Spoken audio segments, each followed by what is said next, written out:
Welcome to Classic Comedy of Old Time Radio. I'm your host, Ron Eckelbarger. For your listening pleasure, I am pleased to present Lucille Ball and Richard Denning in My Favorite Husband. This is episode number 117, and it is entitled Liz Develops an Inferiority Complex. It originally aired on February 3rd, 1951. Time for My Favorite Husband, starring Lucille Ball.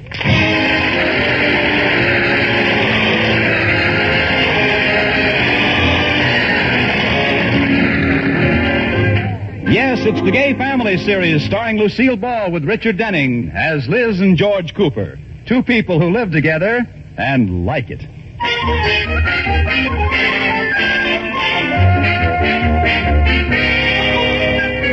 And now let's look in on the Coopers.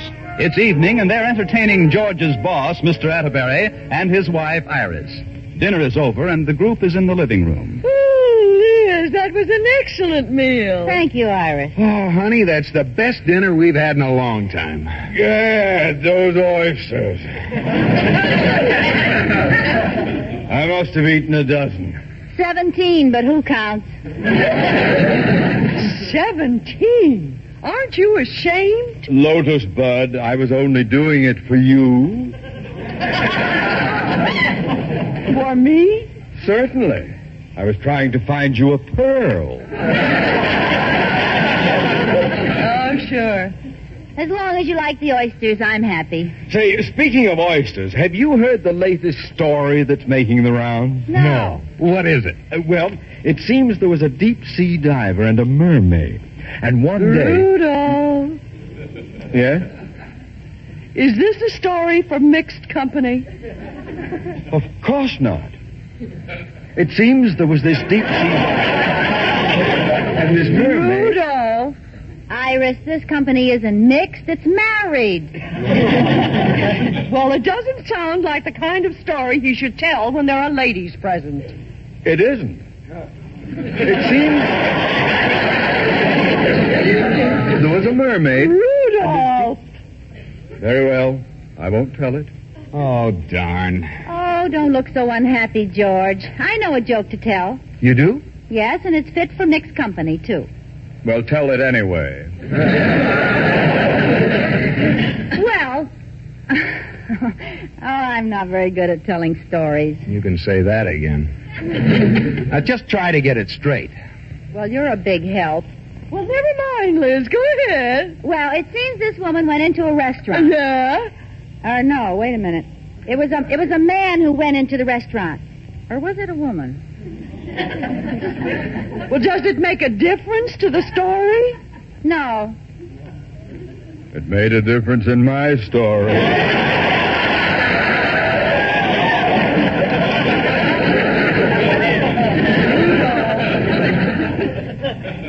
Well, we'll say it was a woman. Now, this woman went into a restaurant. Yeah? Or was it a cafeteria? Oh, honey, get on with the story. Well, we'll call it a restaurant. This woman went to a restaurant and sat down. Or did she stand up?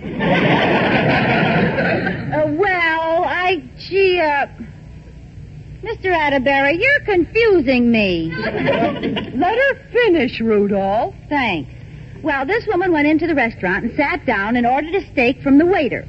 And she said... Wait a minute, Liz. I know the story you're telling, and it wasn't a steak. It wasn't? Oh, I know. It was roast beef. No. No? Then what was it? Pork chops. Oh, yes, pork chops. She ordered some pork chops, and, Well? now that I think about it, maybe the story isn't very funny. Oh. Well, it's a scream so far. Go ahead, Liz. Are you sure you want to hear it? Well, of course we do. Well, I can't quite remember how it goes. Oh, fine. Liz, for heaven's sakes, if you're going to tell the story, tell it. Oh, I've got it. This woman went into the restaurant and said to the waiter, "I'd like 2 pork chops, please." And the waiter said, "Yes, ma'am." And the woman said, "Not too much fat either." And the waiter said, "Yes, ma'am. Which way?"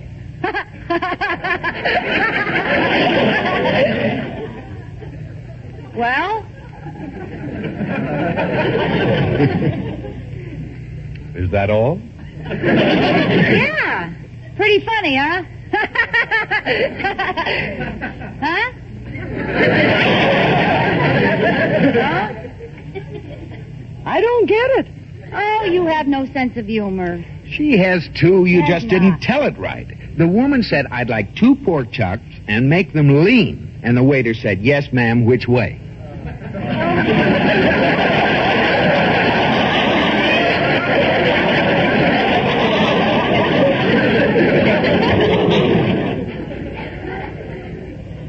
Okay. Either way, it's hardly a belly laugh.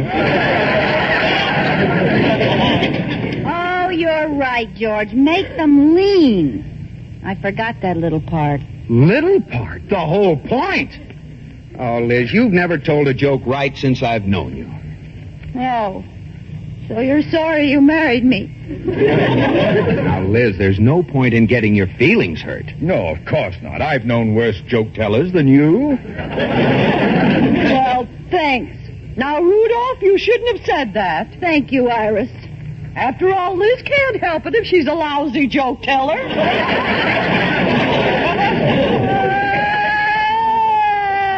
Oh, now, honey, don't cry. Honey, look, it's no disgrace not to be able to tell a joke. A lot of people can. You just have to realize your limitations. What do you mean? Well, if you can't do something well, just don't do it, that's all.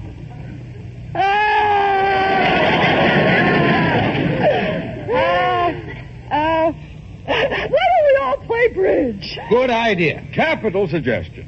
All right. Let's switch around tonight. Iris, you be my partner. All right, George. Fine, and that means my partner will be...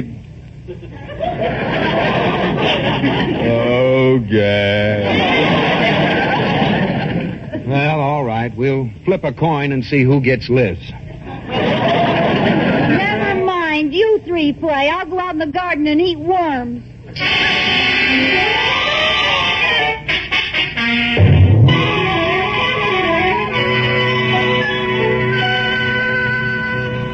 George, breakfast is ready. Good. I'm late for the bank. Oh, gee, I'm hungry. That's good. Liz, I've been thinking. We were kind of rough on you last night. Well, I've been thinking about it too, George. I'm not very bright. I don't do things well. Oh, don't be silly. You're a wonderful, bright, beautiful, brilliant, scintillating dream girl. Really? Well, that makes everything all right. Eat your breakfast, honey. Okay. Say, Liz, you'd better speak to Katie. What about? Oh, this breakfast. The orange juice is full of seeds, the eggs are too salty, and the bacon's raw.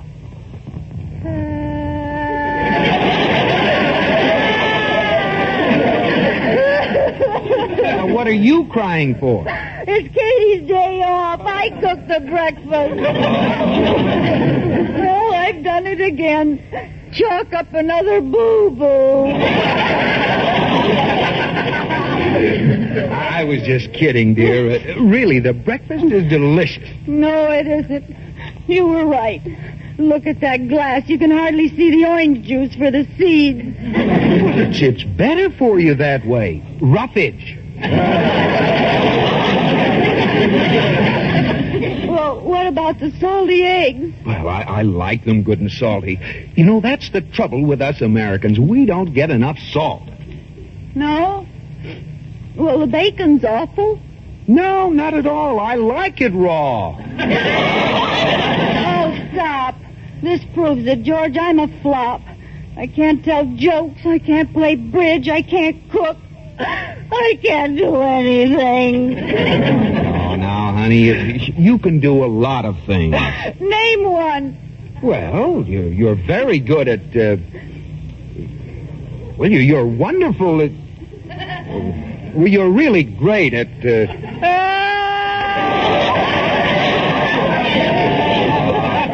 oh, what are you crying for? I can't think of anything either.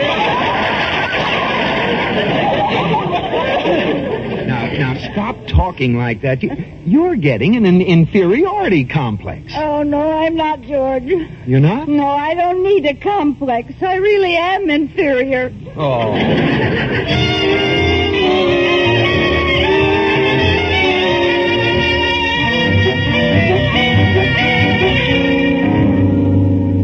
Liz, where are you?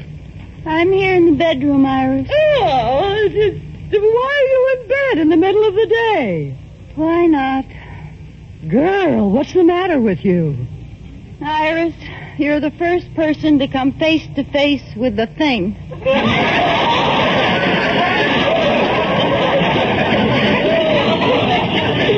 What? It suddenly dawned on me. I'm no good. I'm a failure. I can't do anything. Now, whatever made you think a thing like that? You told me so last night, and you were right. Why, we were not. You're a very clever woman. Well, you can do a lot of things. Such as... Well, you can... Well, for one thing, you're the best. Well, you've always been tops in, those are the same ones George thought of. Now, wait a minute, girl. I just thought of something you do better than anybody else. What's that?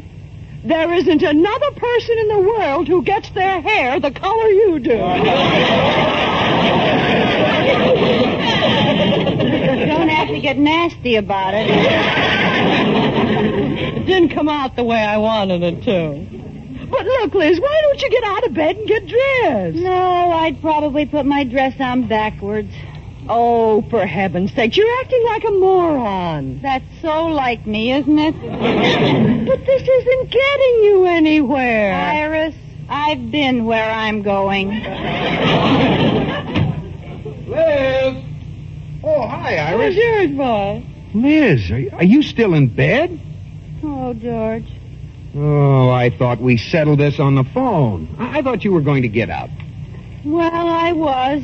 And then I said to myself, why? And I had me. Oh, honey, now snap out. Come on, give me a kiss. No, George. Well, why not? You wouldn't like it. Well, look, Liz, you just lie there and rest. Iris and I will leave you alone. Yeah, well, I'll see you later, Liz. Okay. Iris, I'm worried. Well, I am too, George. I thought she was kidding for a while, but she isn't. She has the worst inferiority complex I've seen. You know what I think I'll do, Iris? What? I think I'll take her to a psychiatrist.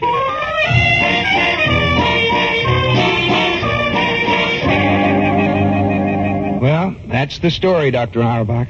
She's lost interest and confidence in everything, including herself. Do you think you can snap her out of this? Oh, yeah, this is nothing. Everybody has an inferiority complex, a little. Mrs. Cooper's is just the large economy size. I will go into my consultation room and see her. Good. I'll pick her up later on this afternoon. Fine. Goodbye, Mr. Cooper. Goodbye.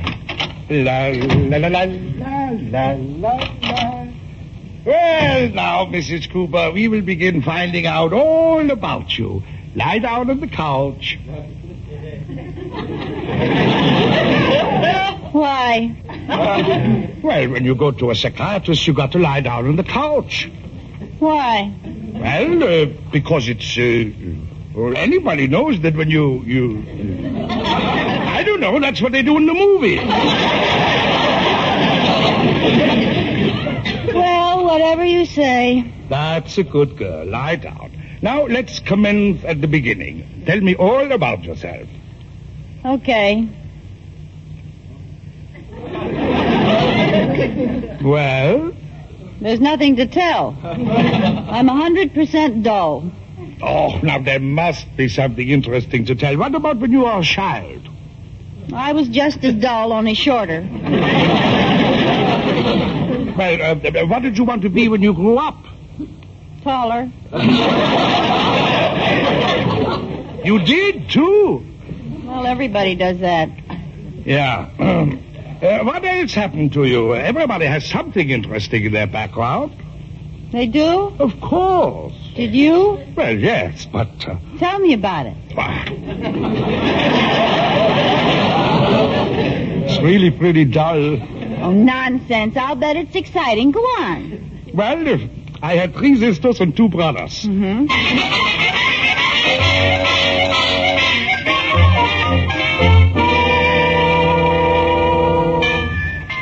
I'll get it, honey. Hi, Iris. Hi, Mr. Atterbury. George, boy. We came right over as soon as we could. What's up? Well, I want to talk to you before Liz gets downstairs. Come on in the living room. Very well, boy. Well, you know I took Liz to the psychiatrist this afternoon. What'd he say? What'd he say? She was there almost 2 hours. What'd he say? What'd he say? What'd he say? If you want to find out what he said, Lotus Bud, close your big fat petal.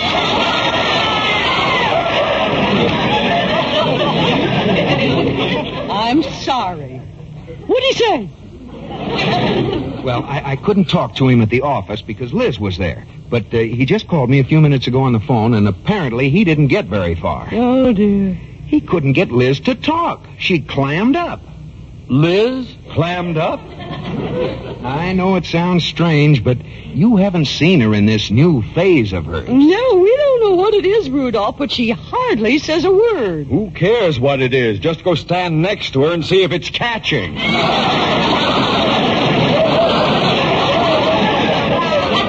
Never mind, Rudolph. What do you want us to do, George? Well, the doctor said it was simply a matter of restoring her confidence. Make her feel clever and witty and talented. You mean build up her ego? Exactly. Now, whatever she does tonight, we'll all praise her for it. We'll flatter her. And if she tells a joke, we'll all laugh. Isn't there some less painful treatment? You can do it, Rudolph. Ooh, the things I do in the name of friendship. Liz, come on down, honey. Now, you know what to do. Lay it on thick. You leave it to us, George. Oh, hi, Iris. Hi, Mr. Atterbury. Atterbury. Yeah. Liz girl. Liz, dream girl. Huh? Oh, I guess you came over to see George. I'll just go back up to my room and sit in the dark. Oh, nonsense, Liz. How are you feeling? Oh, you're beginning to look like your old self. that's an awful thing to say about anybody. I'd better go up to my room. Oh, no, wait, girl. We really came over to see you. You did? Oh, certainly. We were sitting around after dinner, and I said to Iris, Iris, you know who's the one person I'd like to see right now? And Iris said... Who? And I said, Liz. That's who. Liz Cooper. The greatest little person in the whole world. And what did she say? What did she say? Oh, that's a killer.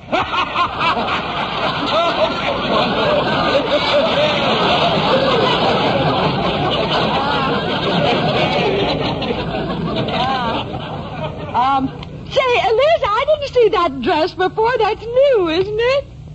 This old rag?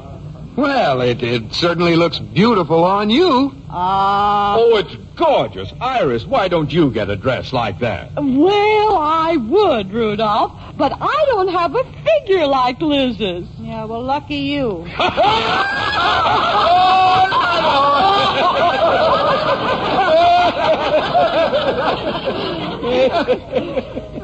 What's funny?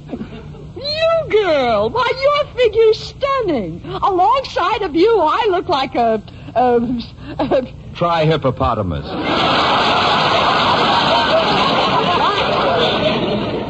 Well, let's face it, Iris. Anybody would look like a hippopotamus alongside of Liz.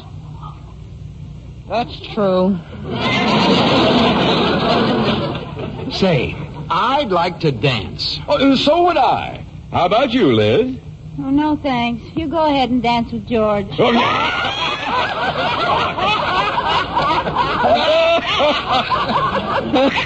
oh, Liz, you're a caution. What a sense of humor. Oh, you fracture me. Me? Yeah, you're a riot. Really? Well, I know a joke. You do? Listen, everybody, Liz is going to tell a joke. Yeah. A joke. Oh, boy.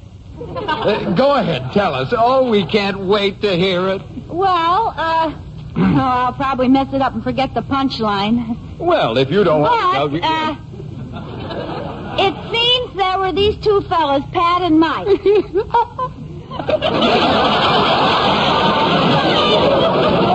And they were working together building a house, and every time Pat bent over to pick up something, Mike kicked him. I haven't finished yet. Oh. Anyway, Pat finally put some dynamite in his back pocket, and he said the next time Mike kicks me, he's going to blow his foot off.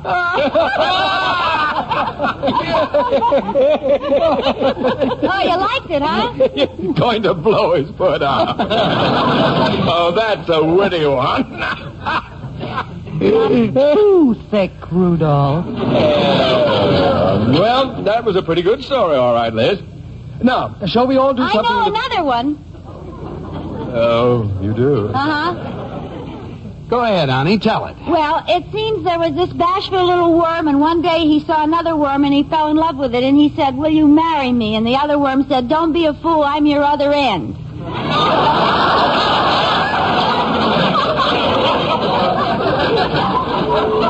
That's all.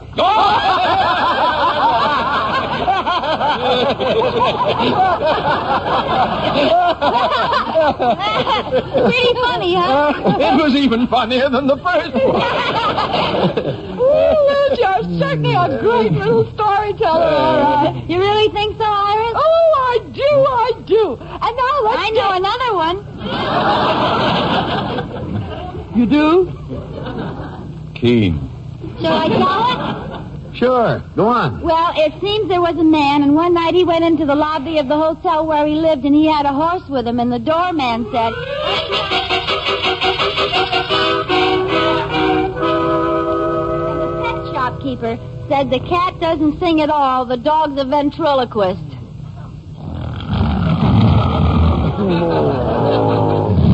Wake up, everybody. I just told another hilarious story. Hey! What'd she say? Oh, story. Going to blow his foot off. That's funny. Well, I'm afraid that's all the jokes I know. Oh, what a pity, and it's only 2:30 in the morning. Well, I could maybe think of more if I tried. Oh, no, I know. I mean, I can't laugh anymore, Liz. I've got a stitch in my side as it is. Ooh. Well, I guess I am kind of a funny storyteller, huh? Oh, the greatest. Yeah, you still want to dance with me, George? Absolutely. How about you, Mr. Atterbury? The next time we play bridge, can I be your partner? I wouldn't have it any other way. Okay, everybody, that's enough. Yeah? Huh? What do you mean that's enough? I mean you can stop flattering me and building up my ego.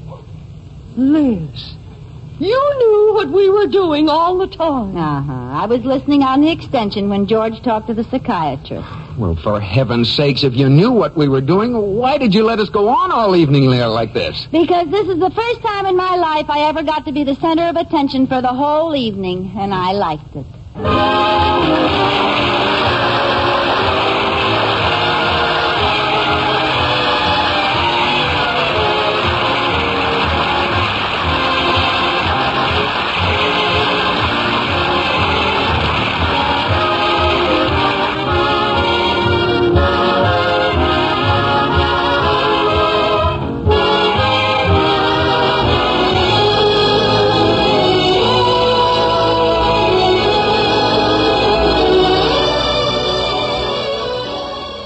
I'd like to give you, my listeners, some sad news.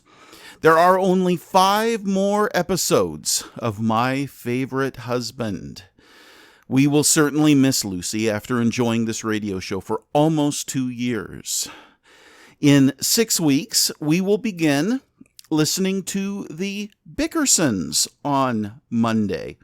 I'll give you more information as that time approaches.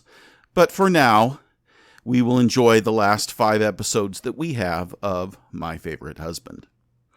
Please send your questions and comments to host@classiccomedyotr.com. Come back next Monday for another episode of My Favorite Husband, and check in on Wednesday for the next installment of The Pepsodent Show, starring Bob Hope. Please go to our website, classiccomedyotr.com. Click on the Become a Patron button to support our show on an ongoing basis, or click on the Donate button to support our show on a single-time basis. Either way, thank you. Until next time, in the words of Stephen Fry, I don't need you to remind me of my age. I have a bladder to do that for me.